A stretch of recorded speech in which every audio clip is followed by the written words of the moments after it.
Hey guys, itsSANDR here again, and today I'm going to give you the basics in this beginner's guide to master the new co-op horror game, In Silence. As always, if you haven't already, please consider subscribing to show your support, as it does help me a lot to continue to create videos such as these in the future. You and up to 4 other people play as a group of survivors who are unfortunate enough to be stuck in the worst town imaginable. You are up against the Rake, who has hypersensitive hearing abilities and is almost completely blind. Your job as the survivors is to either find enough car parts to fix the car and escape, or find the armory codes which are hidden around the map to unlock the container and get your hands on some rifles and blow the Rake's tongue off. In Silence is an early access game that launched on October 17th, 2020.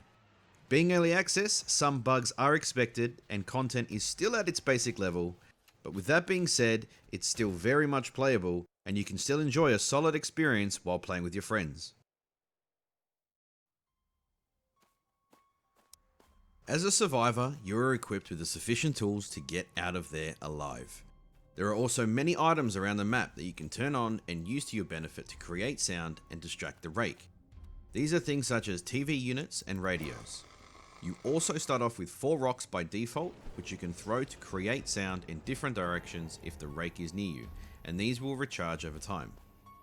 The game does really well to show you how much of a negative effect making too much noise has. Every sound, no matter how big or small, alerts Rake to your location. So being smart, planning escapes, and being strategic is key to your survival. The perks are randomized at the start of every game, so your game is never the same, though sometimes you might get abused by the RNG surrounding it. Survivors are not entirely helpless though, and you flashbang the Rake to get away. By default, you are able to use your flashbang 2 times before needing to find additional batteries around the map, but this can change lobby to lobby depending on the settings the host has imposed. Be careful of the teddy bears that are scattered around the map in bulk. Stepping on one of these creates a very loud squeaking sound. It's no wonder everyone in the town has been killed. These bears are everywhere. You can also open cupboards, doors to wardrobes, and drawers. But be very careful and have an escape ready, because for some reason the townsfolk here were pranksters and enjoyed putting jack-in-the-boxes inside of everything as well. Setting one of those off will not only give you a huge jump scare due to how loud they are, but will also give the Rake a direct path to tear your head off. You can also accidentally knock over a tin of painting tools, as well as interact with other small objects and items that create sound when bumped. It is also worth mentioning that one of the houses contains a dog in a cage at the back who whimpers when you're near it. You can break the lock and free the dog, who will bark and run off in one direction, but the fate of the dog after that is unknown. When looting houses and looking for the codes or the car parts, your flashlight will come in handy. Even though the Rake sees the world as someone who's forgotten their glasses at home, flashlights can be relatively distinct to the Rake's eyes. To fix the car, you will need to find 3 tyres, 1 car key, 1 fuel can, and 1 car battery. These can be looted around the map, and from my testing, appear to change locations every time you enter a new game. I also found that there appears to be many extras of the items, so the monster can't just camp one of them to hinder your progress, as in one of our games, we found 3 car keys.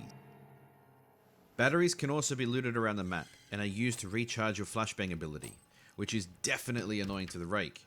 You are also able to pick up scarecrows, which act as decoy survivors, as well as looting a camouflage kit, turning you into a walking, talking bush. If you are unlucky enough to have your head ripped off by the Rake, fear not. You will reincarnate as a mouse, and with your little squeak ability, you're able to distract the Rake while also grabbing your teammates' attention to lead them to the key places on the map, since you can see them all. When you're playing as the jawless blind monster, it isn't your everyday hunt and kill scenario. The Rake has a hard time seeing, unless of course you hear a noise. When the survivors make noise, you will see a ping appear on your little compass at the bottom of your screen. This gives you a rough estimate of distance, as well as the direction of the sound. Throwing rocks, the mouse squeaks, and the distractions survivors can use all look the same, so you really need to think about what it could be. The Rake has 3 abilities. Q is your charge ability, where the Rake gets on all fours and charges at great speeds in a straight line, It's worth noting you can't change direction once you start.